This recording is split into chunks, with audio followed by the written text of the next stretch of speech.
Thank you, all of you, and Letizia and the president for the invitation. That a real great honor to to be here. Some of my colleagues were there a couple of years ago, uh, but that's my first time. So that's my first time also watching the prototype, but also the product. No, so that you are scaling up. So that's really interesting. That's a really good example and on how innovation, starting from invention and design, can become real and then scale up. So regarding some data, just one slide with the data because the other slide that's gonna be very fast and with some points. So you know, electricity. So we are part of EDF, Electricité de France. So electricity, it's our religion, let's say. So obviously, the trajectories that you can see in the slide regarding, let's say, Italy. So in these numbers, so you can see the demand of electricity that is growing, that will be growing a lot, but in that numbers will not grow so much as a percentage, let's say, in industry. That's because of we can people when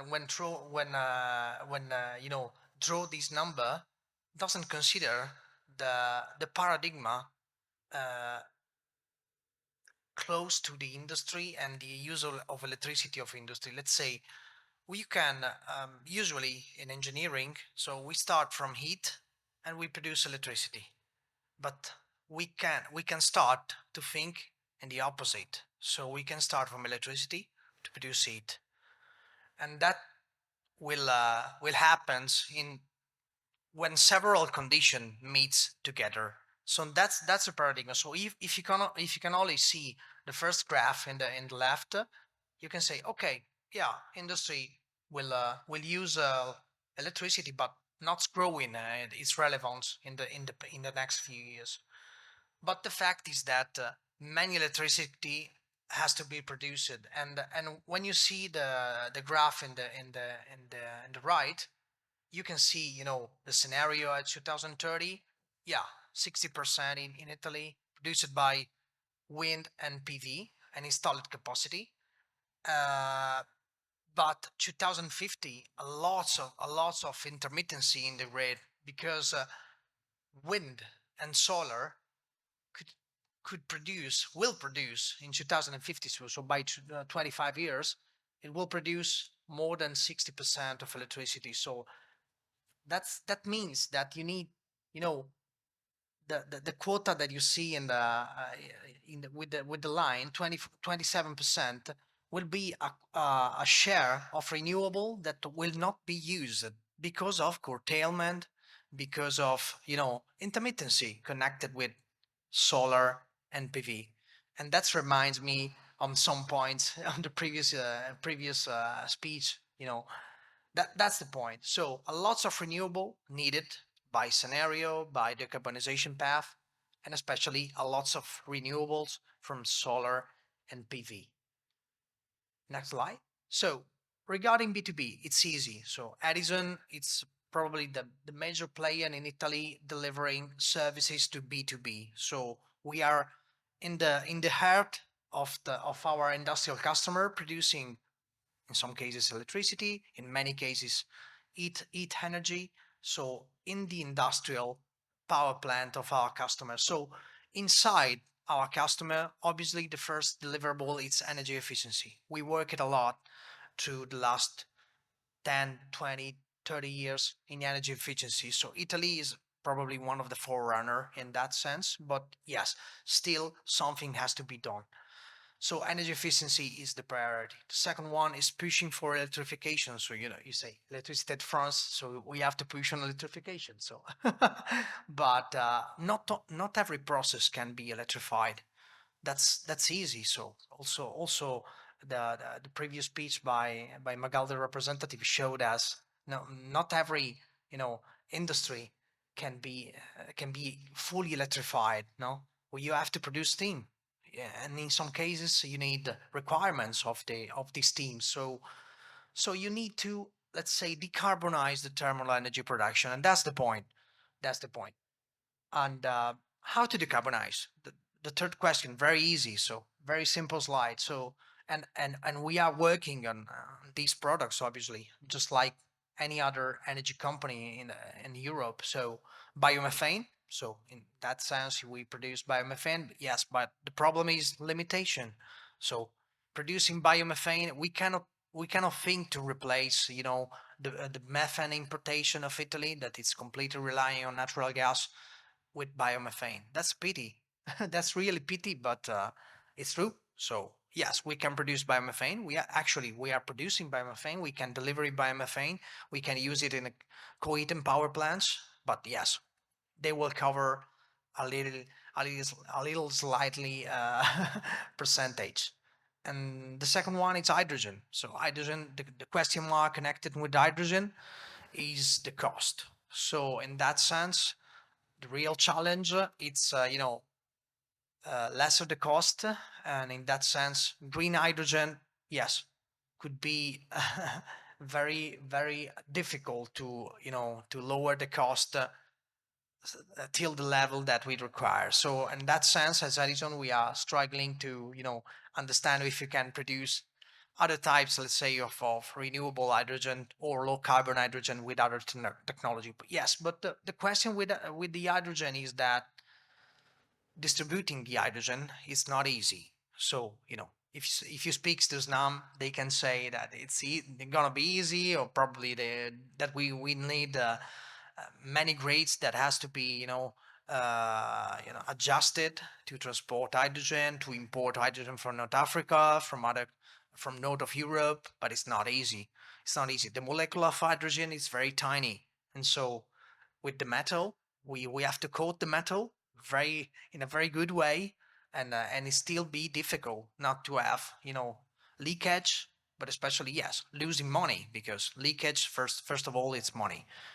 So hydrogen could be very tough for industrial player, because also it needs a change in the paradigm, and especially in the equipment that they will use. So we see space for hydrogen, but hydrogen could not be the sole response to decarbonize heat production. So power to heat solution, and that's the point.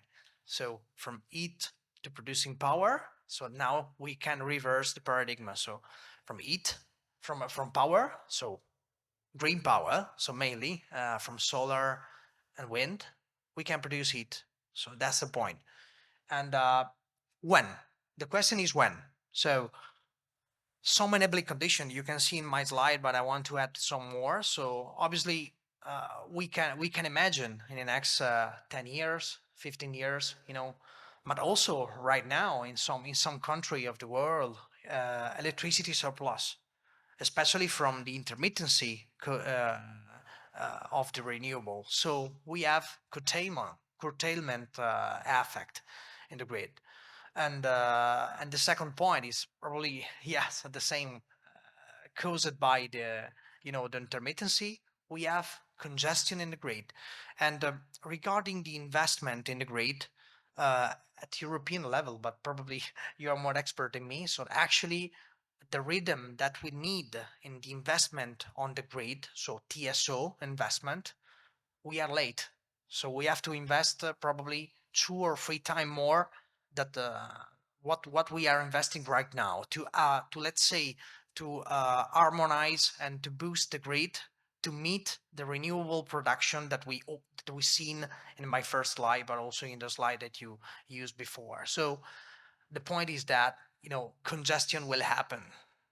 So solution that can can have a profit, let's say, on this congestion, and can reduce the congestion effect, could be very useful.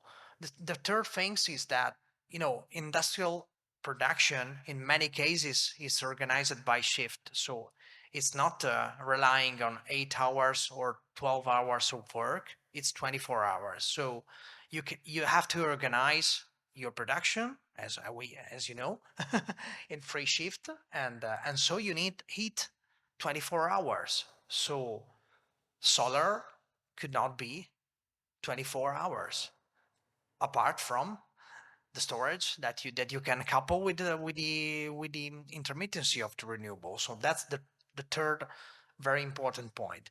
And the fourth point is that and we can see in our customer, and in the past we sell and operate mainly co-heat and power plants, so cogeneration plant in our customer.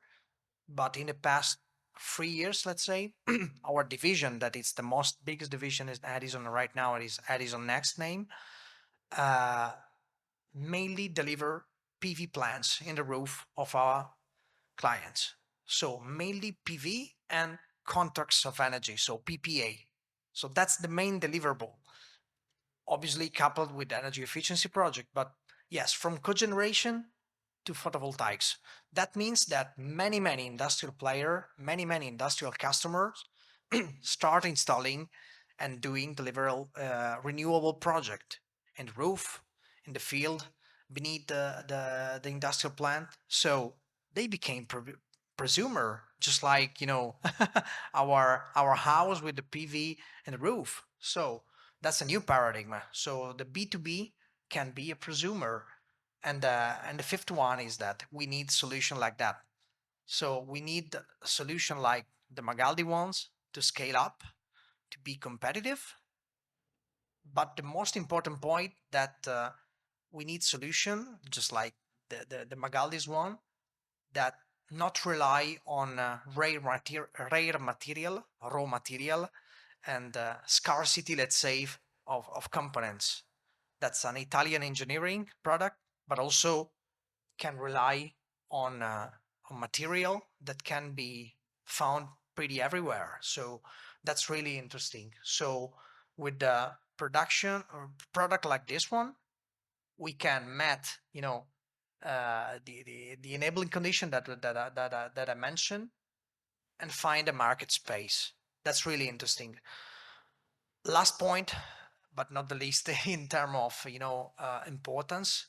Um, yeah, I said about the paradigm. So from power to electric, from heat to electricity, and now we can reverse. We can start in reverse from electricity, green electricity, to heat energy.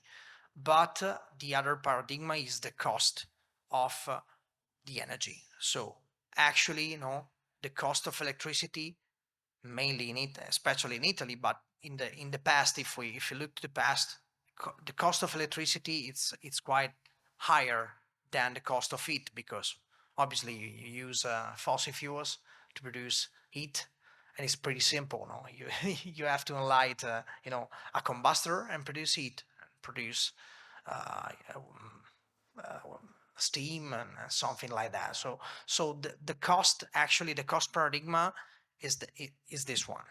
But in the future, together with energy transition and together with the regulatory pressure, but also together with the our willingness to make the transition happen, we can envisage the reversion of this paradigm. So the cost of it will be higher than the cost of electricity, especially in a world with lots of and tons of renewable. Okay, with problem on the grid, I know, but lots of renewable that needed, and also the every single process that can be electrified, already electrified. So we still have some needs of heat energy, and that's the niche of where this kind of solution can be applicable, but also convenient in terms of price in the next future. So um, thank you for your time, and I want to say thank you for this kind of product, and we see the market space in the future, obviously with some uh, with some points to be addressed, but are still around there, are around us, no, with regulatory, and the trajectory is very clear. So the trajectory is, it will be more expensive. That's the point.